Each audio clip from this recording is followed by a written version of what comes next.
साथियों को नमस्कार और उम्मीद है आप सभी अच्छे होंगे। आरआरबी ग्रुप डी का 3 अगस्त का तीनों ही शिफ्ट हो चुका है और लगातार छात्र वेट कर रहे हैं कि आज तीनों शिफ्ट में साइंस के क्वेश्चन जो पूछे गए उसका पैटर्न कैसा रहा, वो क्वेश्चन कैसा था। तो आज के इस छोटे से वीडियो सेशन में हम लोग ग्रुप डी 3 अगस्त के तीनों ही शिफ्ट में जो साइंस क्वेश्चन पूछे गए हैं उसका कंप्लीट निचोड़ समझेंगे। मेरे मित्र ध्यान में रखिएगा, इस सेशन का जो भी क्वेश्चन है सॉल्यूशन सहित पीडीएफ आपको हमारे टेलीग्राम ग्रुप से मिल जाएगा, जिसका लिंक इस वीडियो के नीचे डिस्क्रिप्शन में डाला हुआ है। आप वहां से जाकर के पीडीएफ को एक्सेस कर सकते हैं। बहरहाल आइए अपने सेशन की शुरुआत करते हैं और देखते हैं एग्जाम रेलेवेंट क्या कुछ सीख पाते हैं। ध्यान रखिएगा, अगर आपका आगे के शिफ्ट में एग्जाम है तो मेरे मित्र ये जितने भी क्वेश्चन हैं ये आपको काफी कुछ सिखाएगा। और अगर आप आगे के फेज में अपनी जर्नी को तय करना चाहते हैं तो मेरे मित्र इसी पैटर्न के हिसाब से आपको आगे बढ़ना होगा। पहला सवाल जो आप सबों से पूछा गया, मेरे मित्र क्वेश्चन आपसे कहा जा रहा है कि यदि किसी वस्तु की गतिज ऊर्जा 40 जूल से बढ़कर 140 जूल हो जाता है तो वस्तु पर किया गया कुल कार्य क्या होगा। अब सवाल यहाँ पे ये है कि ये सवाल बनेगा कैसे। मेरे मित्रों आप सभी ध्यान रखना, मैंने आपको पीछे के कई प्रैक्टिस सेशन में ये बताया है क्या कि सर जब हम कार्य ऊर्जा प्रमेय की बात करते हैं, किसकी बात करते हैं, कार्य ऊर्जा प्रमेय यानी कि वर्क एनर्जी थ्योरम की बात करते हैं, तो आप सभी क्या कहते हो, आप सभी कहते हो अकॉर्डिंग टू कार्य ऊर्जा प्रमेय किसी वस्तु पर किया गया कुल कार्य वस्तु के गतिज ऊर्जा में परिवर्तन के बराबर होता है, यानी कि W इक्वल टू डेल के ई। और भाई साहब डेल के ई यहाँ पे क्या है, आप सभी कहेंगे डेल के ई जो है वो अंतिम गतिज ऊर्जा माइनस प्रारंभिक गतिज ऊर्जा है। डेल के ई क्या है आपका, अंतिम गतिज ऊर्जा माइनस प्रारंभिक गतिज ऊर्जा। तो सवाल है कि वस्तु की गतिज ऊर्जा 40 जूल से बढ़कर 140 जूल हो जाता है, तो आप सभी कहेंगे ये हमारा पहला यानी कि प्रारंभिक काइनेटिक एनर्जी है और ये हमारा अंतिम काइनेटिक एनर्जी है। और मेरे मित्रों आपसे पूछा जा रहा है कि 40 जूल से बढ़ के 140 जूल हो गया तो किया गया कार्य क्या होगा। आप सभी कहेंगे गुरुजी W इक्वल टू हो जाएगा 140 माइनस 40, हमारा उत्तर क्या आएगा 100 जूल आ जाएगा हमारा आंसर। तो अगर आपके एग्जाम में बाय द वे ऐसा सवाल देखने को मिल जाए तो आप बड़ी सटीकता से कहेंगे कि गुरुजी कार्य ऊर्जा प्रमेय के अनुसार जो सर किसी वस्तु पर किया गया कार्य होता है वो गतिज ऊर्जा में परिवर्तन के बराबर होता है। नेक्स्ट सवाल देखो कितना लॉलीपॉप सा है कि एक विद्युत बल्ब की शक्ति 60 वाट है, इसे 120 वोल्ट विभवांतर से जोड़ा जाता है, कर्षित धारा का मान क्या होगा। मैंने आपको पीछे सर फॉर्मूला रिवीजन वाले वीडियो में बताया था कि भाई साहब आपके एग्जाम में जो न्यूमेरिकल क्वेश्चन पूछे जाएंगे वो सारे के सारे फॉर्मूला बेस होंगे और अगर आपको फॉर्मूला मालूम है ऐसे सवाल को आप चुटकी में हल कर लेंगे।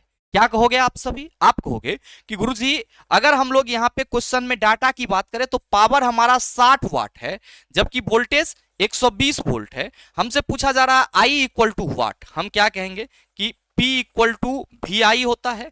तो I इक्वल टू क्या हो जाएगा, आप सभी कहेंगे P बटा V, पावर कितना है 60 और वोल्टेज कितना है 120, 60 एकम 60, 60 दूना 120, 1/2 इक्वल टू आप सभी कहेंगे 0.5 एम्पियर। मेरे मित्र यही तो आपके क्वेश्चन का आंसर है कि अगर कोई विद्युत बल्ब जिसकी शक्ति 60 वाट हो उसे 120 वोल्ट विभवांतर से जोड़ा जाए तो उसके द्वारा जो कर्षित धारा का मान होगा वो कितना होगा 0.5 एम्पियर। नेक्स्ट सवाल देखो, स्वच्छ आकाश का रंग नीला किस कारण से होता है।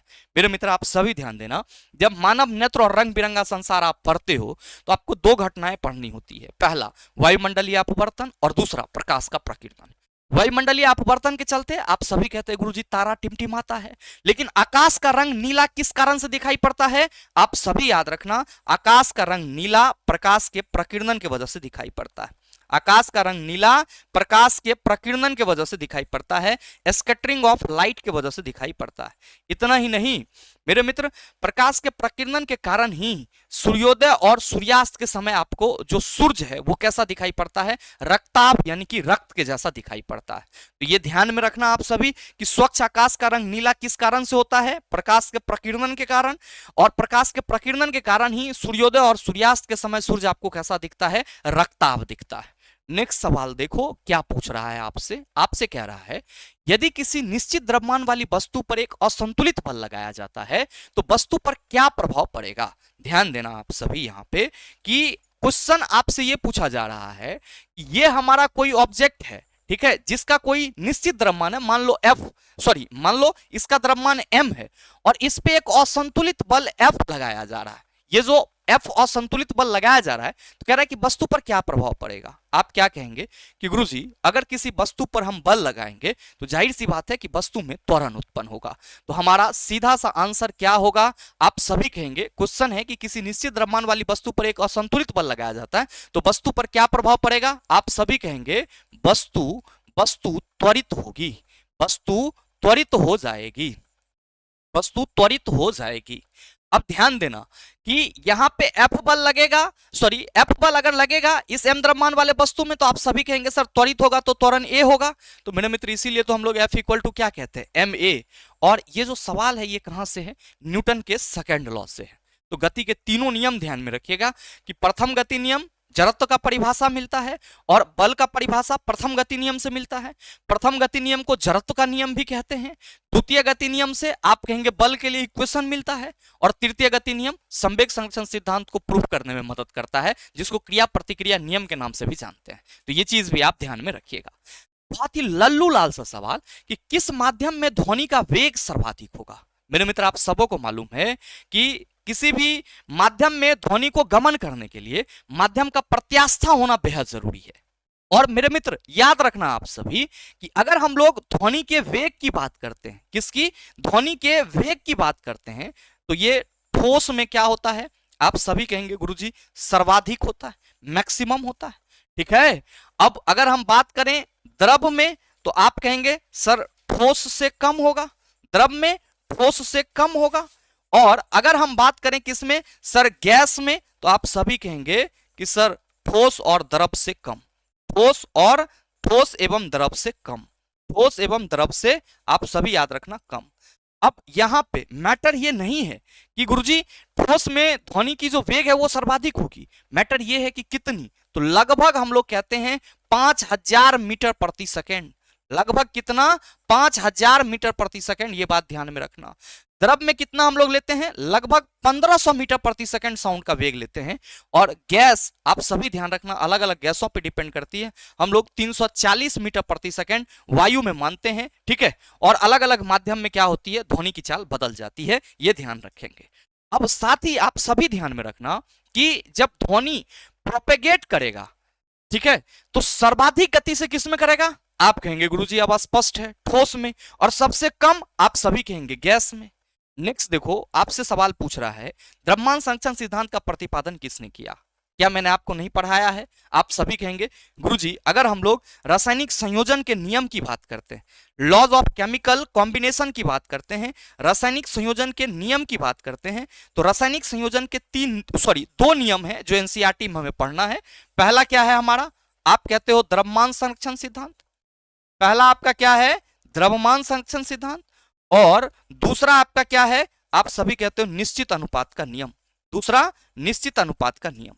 और मेरे मित्र आप सभी ध्यान रखना कि द्रव्यमान संरक्षण का नियम का प्रतिपादन किसने करा, आप कहते हो गुरुजी द्रव्यमान संरक्षण नियम का प्रतिपादन लावोजियर ने करा। किसने, लावोजियर ने करा। और निश्चित अनुपात के नियम का प्रतिपादन किसने करा, आप सभी कहते हो गुरुजी प्राउस्ट ने करा। तो सवाल आपसे ये है द्रव्यमान संरक्षण सिद्धांत का प्रतिपादन किया, आप सभी क्या कहेंगे गुरुजी लावोजियर। किसने किया, लावोजियर ने। द्रव्यमान संरक्षण सिद्धांत क्या कहता है, द्रव्यमान संरक्षण सिद्धांत कहता है कि किसी भी रासायनिक अभिक्रिया में जितना अभिकारक डालेंगे उतना ही प्रतिफल बनता है। मतलब द्रव्यमान का ना तो सृजन होता है और ना ही विनाश होता है, कुल द्रव्यमान संरक्षित रहता है। निश्चित अनुपात का नियम कहता है कि किसी भी रासायनिक यौगिक में उसके अवयवी तत्व भार के विचार से हमेशा एक निश्चित अनुपात में होते हैं, जो किसके द्वारा दिया गया, आप सभी कहते हो प्राउस्ट के द्वारा दिया गया। नेक्स्ट सवाल आपसे यह पूछा गया कि सोडियम हाइड्रोक्साइड और HCl जब अभिक्रिया करेगा तो सर प्रोडक्ट क्या बनेगा। आप क्या कहेंगे, सोडियम हाइड्रोक्साइड एक क्षार है, ठीक है, HCl आप कहेंगे गुरुजी एक अम्ल है, और अम्ल और क्षार अभिक्रिया करेगा लवण और जल बनेगा।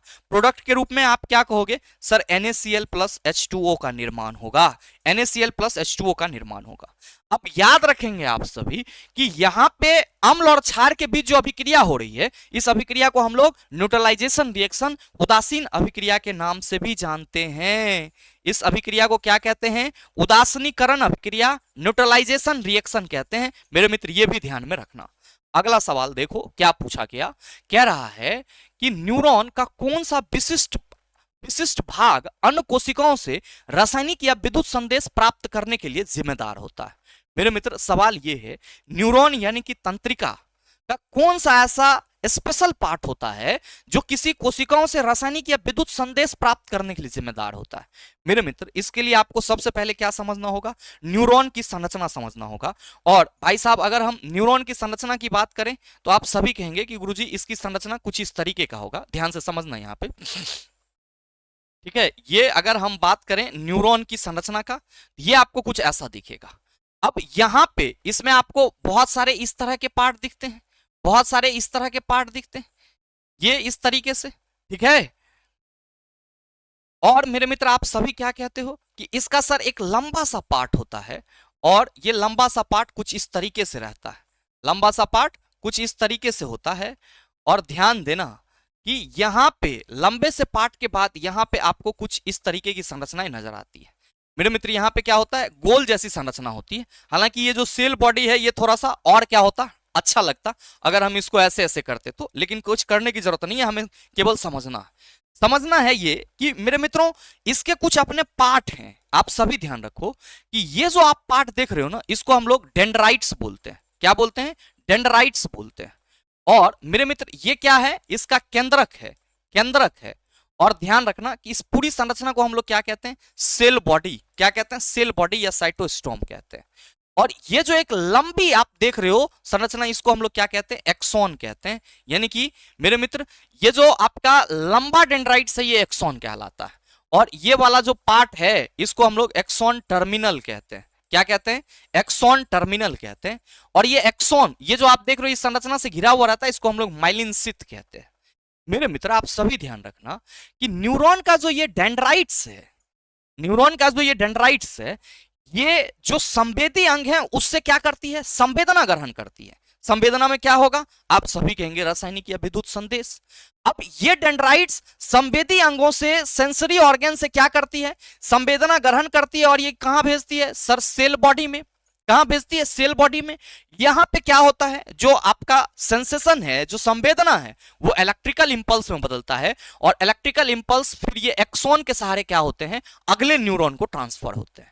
तो मेरे मित्र सवाल ये है, न्यूरॉन का कौन सा विशिष्ट भाग अन्य कोशिकाओं से रासायनिक या विद्युत संदेश प्राप्त करने के लिए जिम्मेदार होता है? तो सर अन्य कोशिकाओं से रासायनिक या विद्युत संदेश प्राप्त करता है। आप सभी क्या कहेंगे, गुरुजी आंसर हमारा डेंड्राइट्स हो जाएगा। आंसर क्या होगा, डेंड्राइट्स हो जाएगा। याद रखना कि ये डेंड्राइट्स संवेदना को किसी अन्य कोशिकाओं से क्या करता है, न्यूरॉन के अंदर लाता है। और एक्सॉन इस संवेदना को न्यूरॉन से दूर ले जाता है। तो ये चीज भी ध्यान में रखना कि न्यूरॉन का जो पार्ट एक्सॉन है वो न्यूरॉन से मैसेज को क्या करता है, दूर ले जाता है। जबकि ये जो डेंड्राइट है ये क्या करता है, आप सभी कहेंगे संवेदना को न्यूरॉन में लाता है। और सवाल आपसे यही पूछा गया था। अब देखो एक सवाल आपका और यहां आया हुआ है कि एक प्रकाश तरंग की तरंगदैर्घ्य 600 नैनोमीटर है, उसकी चाल 3 × 10⁸ मीटर पर सेकंड है। तो इस तरंग की आवृत्ति क्या होगी? बहुत सारे छात्र यहां पे फंसते हुए नजर आए कि गुरुजी इसमें क्या करना है, कुछ नहीं करना था। मेरे मित्र तरंगदैर्घ्य आपका दिया हुआ है कितना, 600 नैनोमीटर।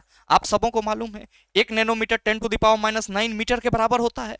मेरे मित्र 600 नैनोमीटर, आप सभी कहते हैं 600 × 10⁻⁹ मीटर हो जाता।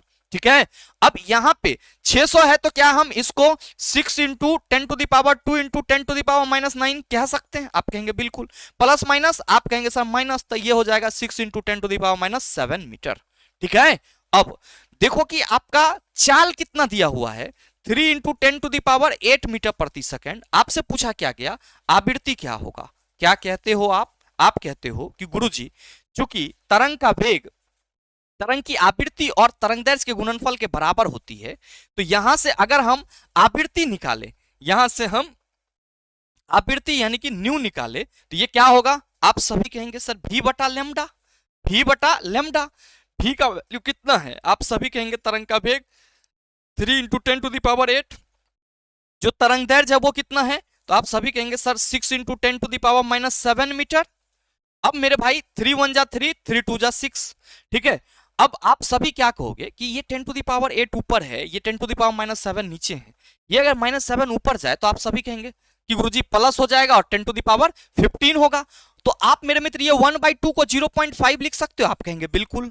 और ये हमारा 10 टू द पावर -7 गया, तो आप सभी कहेंगे ऊपर 10 टू द पावर 15 हो जाएगा।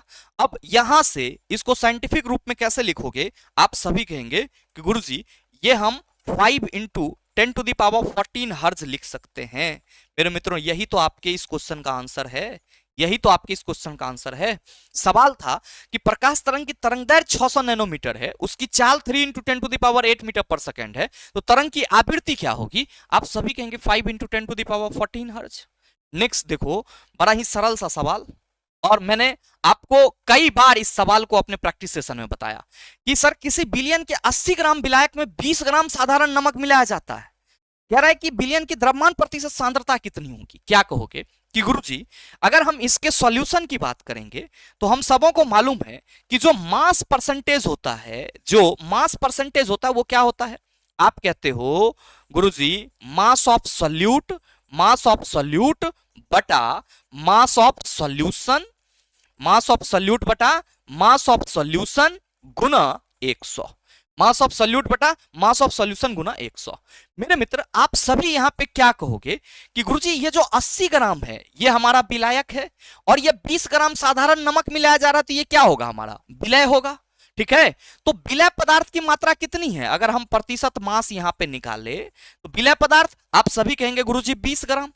अब मास ऑफ सॉल्यूशन जो है, तो आपका बिलियन तब बनेगा जब विलायक और विलय आपस में जुटेगा, तो आप सभी कहेंगे 80 ग्राम विलायक और 20 ग्राम विलय जुड़ करके 100 ग्राम होगा। तो मेरे मित्र ये हमारा टोटल सॉल्यूशन हो गया गुना 100।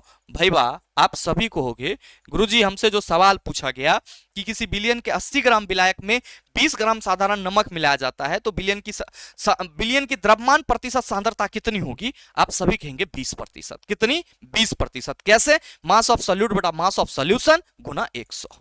नेक्स्ट सवाल देखो क्या पूछा गया, खाद्य श्रृंखला से संबंधित सवाल आए थे, छात्रों ने बताया नहीं, सुबह में नहीं बताया और शाम में भी थोड़ा सा उनको परेशानी लगा। मेरे मित्र देखो कि खाद्य श्रृंखला, अगर हम लोग फूड चेन की बात करते हैं तो अलग अलग, मतलब आप कह सकते हो कि वन के लिए अलग होता है, तालाब के लिए अलग होता है, ठीक है, जो आपका स्थल मंडल है उसके लिए अलग होता है। बेसिकली जब हम पोषी स्तर को डिफाइन करते हैं, किसको, पोषी स्तर को डिफाइन करते हैं, तो आप सभी कहते हैं कि गुरुजी पोषी स्तर में पहला जो हमारा स्तर होता है, जो प्रथम पोषी स्तर है वो क्या है, उत्पादक का है। द्वितीय पोषी स्तर आप सभी कहते हो इसमें प्राथमिक उपभोक्ता आते हैं, प्राथमिक उपभोक्ता। और सर जो तृतीय पोषी स्तर है इसमें आप कहते हो द्वितीयक उपभोक्ता आते हैं, और जो आपका सर तृतीयक उपभोक्ता है आप सभी कहते हैं चौथे पोषी स्तर पर आता है। ये बात आप सभी कहते हो। मेरे मित्र याद रखना कि उत्पादक स्तर पर जो भी आएंगे वे सब के सब क्या होंगे, प्रकाश संश्लेषी।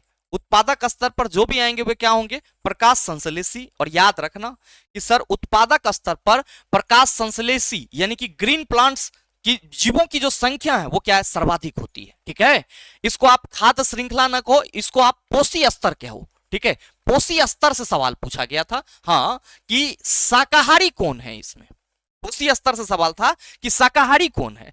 मेरे मित्र ध्यान देना, हमने ये बोला कि उत्पादक जो होंगे वो प्रकाश संश्लेषी होंगे, और प्रकाश संश्लेषण की क्षमता आप कहेंगे या तो हरे पौधे में होगा या सर ब्लू ग्रीन एल्गी में होगा।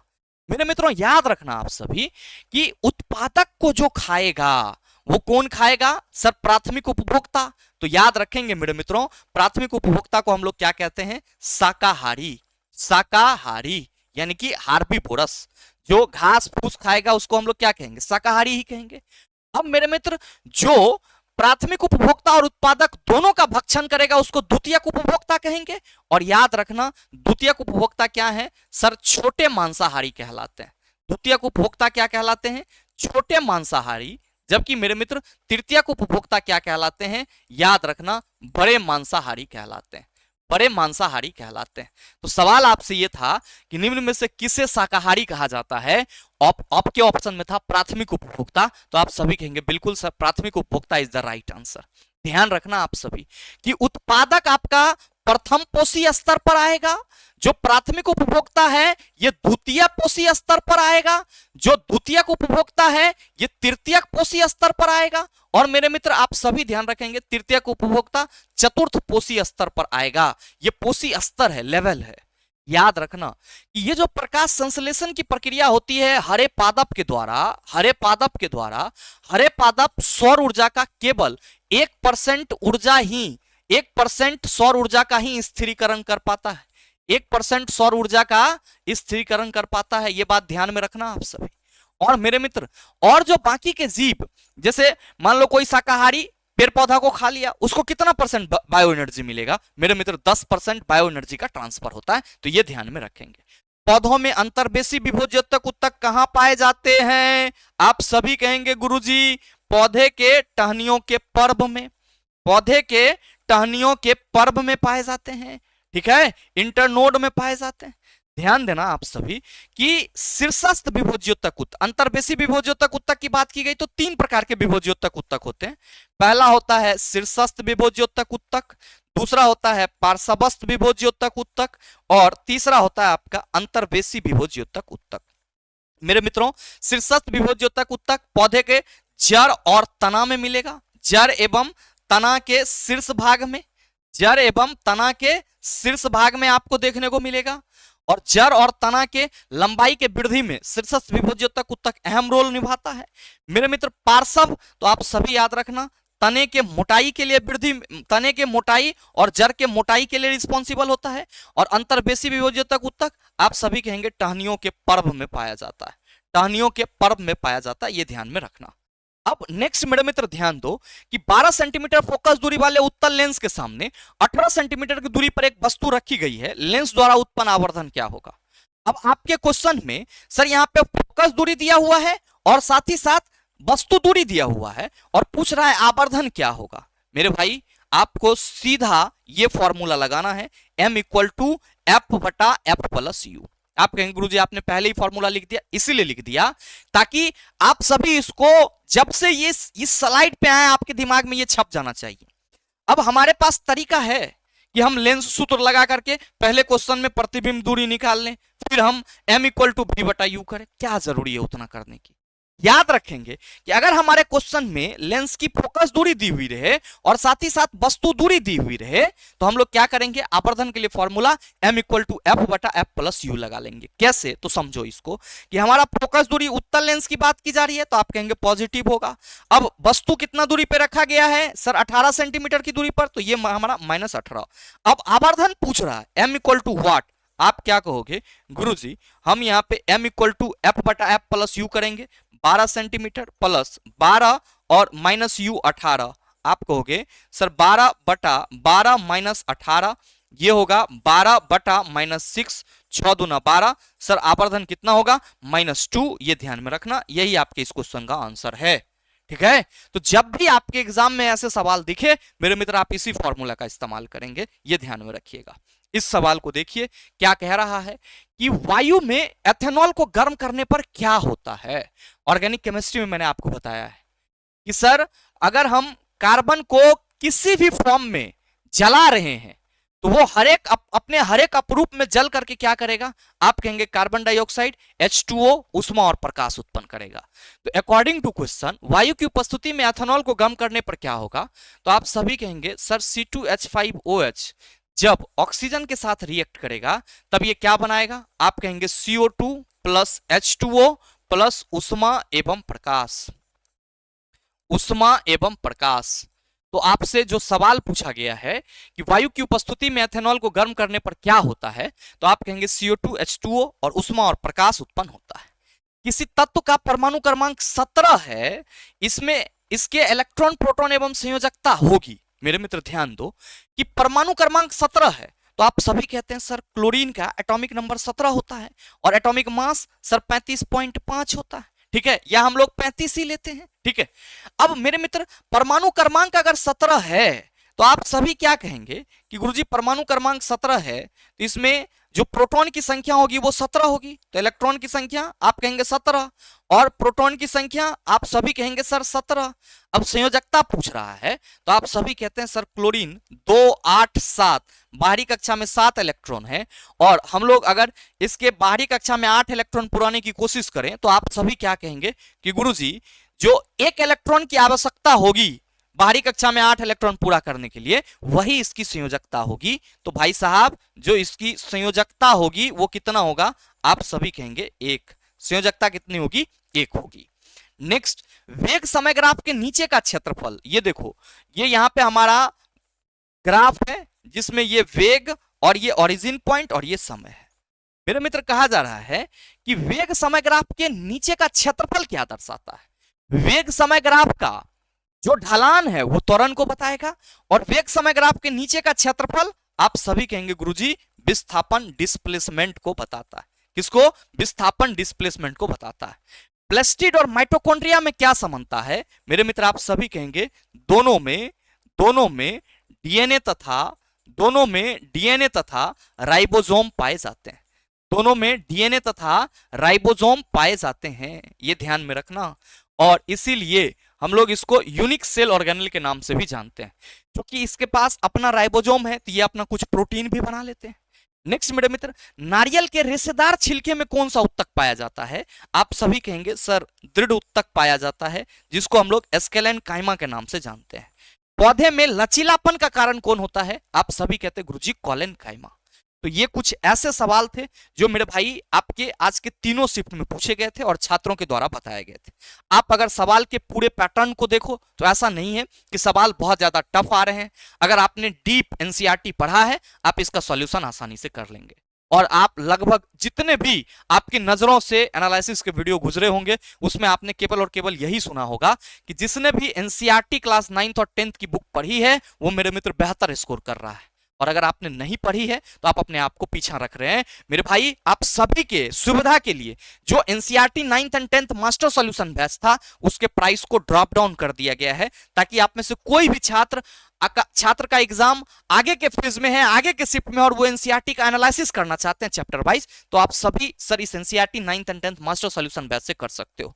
आप इस बैच को केवल और केवल अभी सर 299 में इनरोल कर सकते हो। और ध्यान में रखना ये बैच आपको द लॉजिकल साइंस एप्लीकेशन पर मिलेगा, जिसको आप गूगल प्ले स्टोर से डाउनलोड कर सकते हो, या फिर इस वीडियो के नीचे दिए गए डिस्क्रिप्शन में जो लिंक है उससे भी आप एप्लीकेशन को डाउनलोड कर सकते हो, और बैच से संबंधित जानकारी आप इस दिए गए नंबर पर कॉल या व्हाट्सएप करके प्राप्त कर सकते हो। बहरहाल उम्मीद करेंगे कि ये छोटा सा वीडियो आप सबों के लिए उपयोगी रहा होगा। अगर आपके लिए उपयोगी है तो वीडियो को लाइक कीजिएगा, ज्यादा से ज्यादा अपने दोस्तों के साथ शेयर कीजिएगा, और अगर आप चैनल पर नए हैं तो सब्सक्राइब करके बेल आइकन दबा लेना, ताकि इस तरह के एग्जाम रेलेवेंट वीडियो का नोटिफिकेशन सबसे पहले आपके पास पहुंचे और आप उसको सबसे पहले देख पाओ। मिलते हैं फिर अगले सेशन में, तब तक के लिए best of luck, thank you, have a nice day.